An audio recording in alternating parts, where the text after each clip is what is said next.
करोड़ों जन्मों के पुण्य जब फलीभूत होते हैं तब मनुष्य एक ललिता नाम लेने में समर्थ बनता है। और यह तो पूरा स्तोत्र आपके सामने है। जय श्री राधा कृष्ण। ग्रह नक्षत्र और भविष्य से इस कलयुग में अगर आप घबरा रहे हैं तो आज से ही पूरे ब्रह्मांड, देवता और ग्रहों की शक्ति मां ललिता के इस चमत्कारी स्तोत्र का श्रवण प्रारंभ कर दो। ललिता देवी किसी एक देवी का रूप नहीं बल्कि सभी रूपों की मूल आदि शक्ति है। वे वही शक्ति है जिससे संपूर्ण ब्रह्मांड चलता है। ब्रह्मा की सृष्टि शक्ति, विष्णु की पालन शक्ति और शिव की संहार शक्ति तीनों ही मां ललिता से उत्पन्न है। ललिता देवी के 11 प्रकार नित्या कहलाते हैं और यह स्तोत्र इसीलिए महत्वपूर्ण है क्योंकि इस स्तोत्र में सभी देवी के प्रकारों की प्रार्थना है। इस स्तोत्र को मंगलवार के दिन तो अवश्य ही सुनना चाहिए। अब जब आपके सामने यह स्तोत्र है तो इसे यूं ही जाने देना घाटे का सौदा है। फलश्रुति में वर्णन है, जो व्यक्ति इस नित्या देवियों के स्तोत्र को एकाग्र होकर पढ़ता है उसकी पूजा के आरंभ में ही सभी नित्याएं उसे वरदान प्रदान करती है। इसमें कोई संदेह नहीं है। वीडियो को अंत तक अवश्य देखिएगा क्योंकि अंत में आपके समक्ष होंगे मां ललिता के सारे प्रकारों के नाम जिसे एक बार सुनने या पढ़ने का फल भी प्रचंड है। और तो और एक ऐसा देवी मंत्र हम बताएंगे जिसे अगर जाप किया जाए तो कैसी भी भयंकर बाधा हो नष्ट हो जाती है। ललिता सहज, सरल, कृपालु, सहज ही अनुग्रह देने वाली देवी है। यानी वे बिना किसी कठिन तपस्या के भी अपने भक्तों पर अनुग्रह कर देती है, इसीलिए उनका नाम ललिता है। वह शक्ति जो लालित्य, सौंदर्य और करुणा का मिलाप है। ऐसे स्तोत्र भाग्यवान के ही हिस्से में आते हैं। हम तो आपके लिए इस स्तोत्र का पाठ ले आए हैं। अब निर्णय आपका है। इसे अंत तक सुनकर दिव्यता और दैवीय शक्ति प्राप्त करना या इसे इधर ही बंद कर देना। श्री ललिता देव्यै नमः। ऐसे रहस्यमयी और गुप्त स्तोत्र हम आपके लिए लेकर आते रहते हैं, इसीलिए चैनल को सब्सक्राइब अवश्य कीजिएगा। वीडियो को अंत तक अवश्य देखें और वीडियो के अंत में जय श्री ललिता देवी कमेंट करना न भूलें। आइए सुनते हैं ललिता देवी स्तोत्रम। ओम अथ श्री ललिता देवी स्तोत्रम।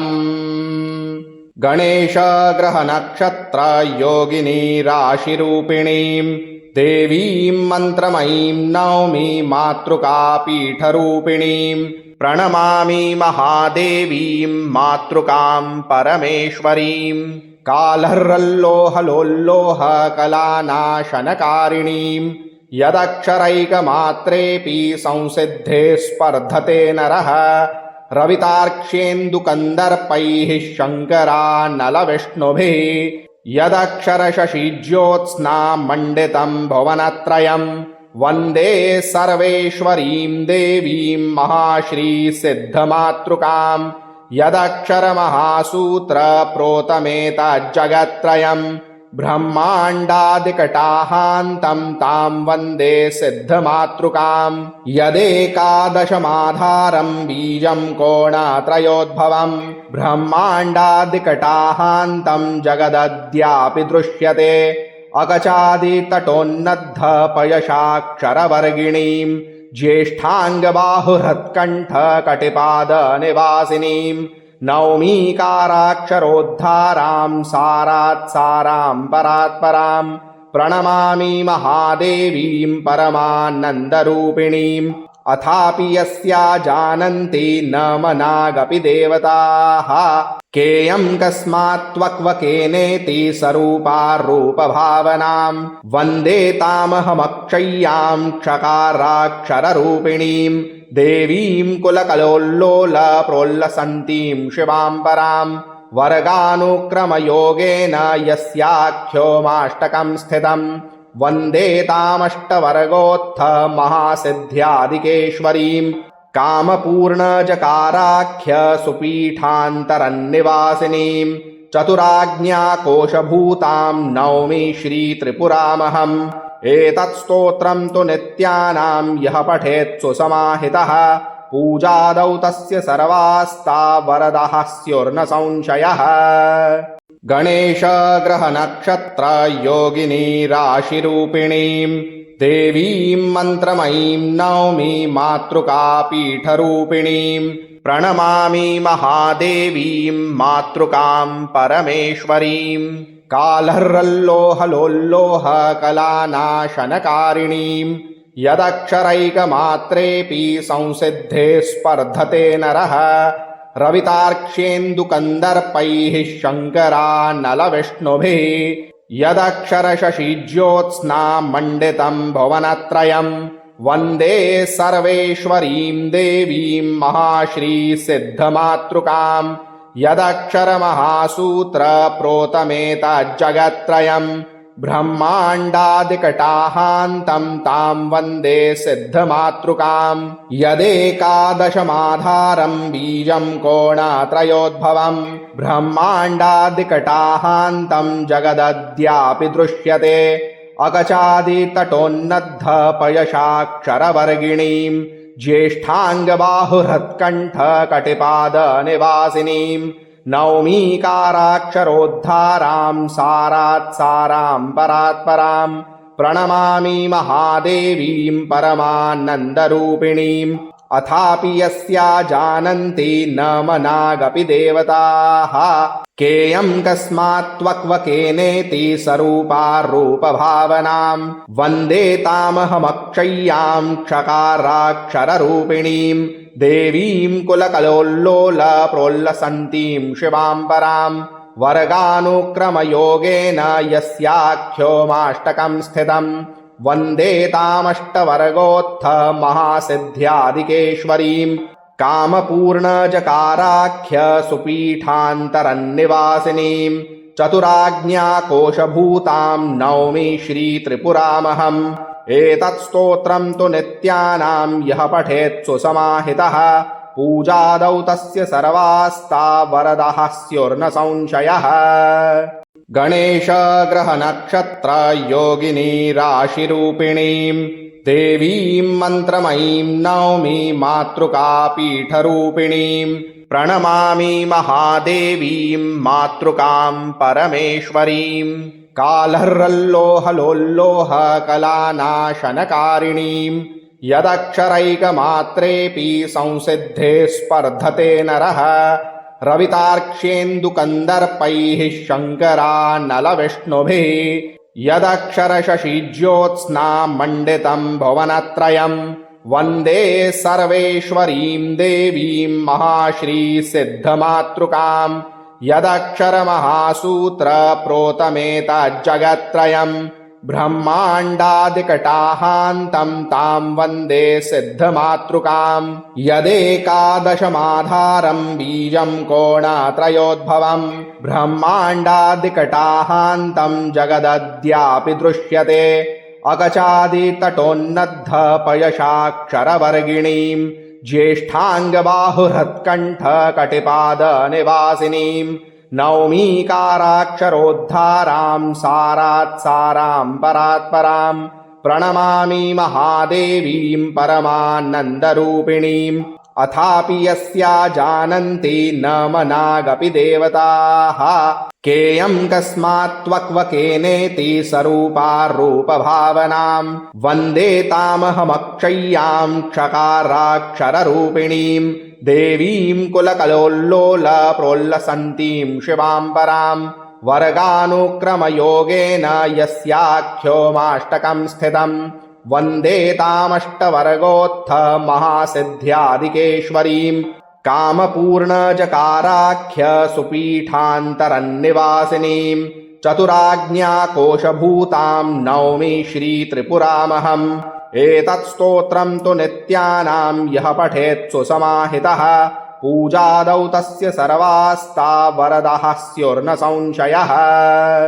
गणेश ग्रह नक्षत्र योगिनी राशिरूपिणीं देवीं मन्त्रमयीं नौमि मातृकापीठरूपिणीं प्रणमामि महादेवीं मातृकां परमेश्वरीं कालह्रल्लोहलोल्लोहकलानाशनकारिणीं यदक्षरैकमात्रेऽपि संसिद्धे स्पर्धते नरः रवितार्क्ष्येन्दुकन्दर्पैः शङ्करानलविष्णुभिः यदक्षरशशिज्योत्स्ना मण्डितं भुवनत्रयम् वन्दे सर्वेश्वरीं देवीं महाश्रीसिद्धमातृकाम् यदक्षरमहासूत्र प्रोतमेतज्जगत्त्रयम् ब्रह्माण्डादिकटाहान्तं तां वन्दे सिद्धमातृकाम् यदेकादशमाधारं बीजं कोणत्रयोद्भवम्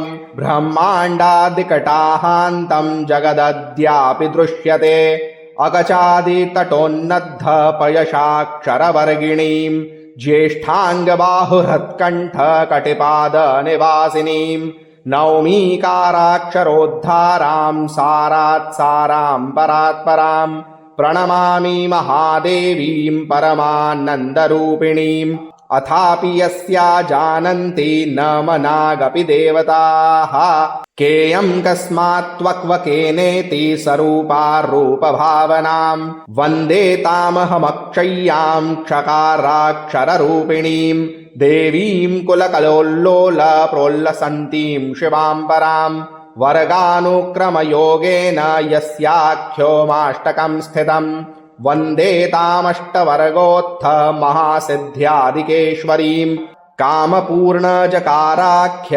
सुपीठान्तरन्निवासिनीं चतुराज्ञाकोशभूतां नौमि श्रीत्रिपुरामहम् एतत् स्तोत्रं तु नित्यानां यः पठेत् सुसमाहितः पूजादौ तस्य सर्वास्ता वरदः स्युर्न संशयः। गणेश ग्रह नक्षत्र योगिनी राशिरूपिणीं देवीं मन्त्रमयीं नौमि मातृका पीठरूपिणीं प्रणमामि महादेवीं मातृकां परमेश्वरीं कालह्रल्लोहलोल्लोह कलानाशनकारिणीं यदक्षरैकमात्रेऽपि संसिद्धे स्पर्धते नरः रवितार्क्ष्येन्दुकन्दर्पैः शङ्करानलविष्णुभिः यदक्षरशशिज्योत्स्ना मण्डितं भुवनत्रयम् वन्दे सर्वेश्वरीं देवीं महाश्रीसिद्धमातृकाम् यदक्षरमहासूत्र प्रोतमेतज्जगत्त्रयम् ब्रह्माण्डादिकटाहान्तं तां वन्दे सिद्धमातृकाम् यदेकादशमाधारं बीजं कोणत्रयोद्भवम् ब्रह्माण्डादिकटाहान्तं जगदद्यापि दृश्यते अकचादितटोन्नद्ध पयशाक्षरवर्गिणीं ज्येष्ठाङ्गबाहुहृत्कण्ठकटिपादनिवासिनीं नौमीकाराक्षरोद्धारां सारात् सारां परात्परां प्रणमामि महादेवीं परमानन्दरूपिणीम् अथापि यस्या जानन्ति न मनागपि देवताः केयं कस्मात्त्वक्वकेनेति सरूपारूपभावनां वन्दे तामहमक्षय्यां क्षकाराक्षररूपिणीं देवीं कुलकलोल्लोलप्रोल्लसन्तीं शिवां परां वर्गानुक्रमयोगेन यस्याख्योमाष्टकं स्थितम् वन्दे तामष्टवर्गोत्थ महासिद्ध्यादिकेश्वरीं कामपूर्णजकाराख्य सुपीठान्तरन्निवासिनीं चतुराज्ञाकोशभूतां नौमि श्रीत्रिपुरामहम् एतत् स्तोत्रं तु नित्यानां यः पठेत् सुसमाहितः पूजादौ तस्य सर्वास्ता वरदः स्युर्न संशयः। मां ललिता के प्रकार। आमतौर पर 10 नित्याएं बताई जाती है, कभी कभी यह 11 मानी जाती है। कामेश्वरी, भगमालिनी, नित्या, क्लिन्ना, भेरुंडा, वातुका, महावज्रेश्वरी, शिवदूती, त्वरणी, कुलसुंदरी, ये सभी श्री ललिता त्रिपुर सुंदरी की विभिन्न दिव्य शक्तियों की स्वरूपाएं हैं। महाशक्तिशाली देवी मंत्र। सर्वाबाधा विनिर्मुक्तो धनधान्य सुदान्वितः मनुष्यो मत्प्रसादेन भविष्यते न संशयः। अर्थात इस श्लोक में माता कहती है, मेरी कृपा से मनुष्य सभी बाधाओं और कष्टों से मुक्त होकर धन, धान्य, अन्न और संतानों से संपन्न होगा, इसमें कोई संशय नहीं है। इस मंत्र से प्रतिदिन 108 मनकों की माला का जाप आपकी बड़ी से बड़ी विपत्ति को दूर करके किस ऊंचाई पर आपको स्थापित कर देगा, यह आप सोच भी नहीं सकते। ओम नारद पुराणे पूर्वभागे 89तमाध्यायान्तर्गतम् ललिता देवी स्तोत्रम्।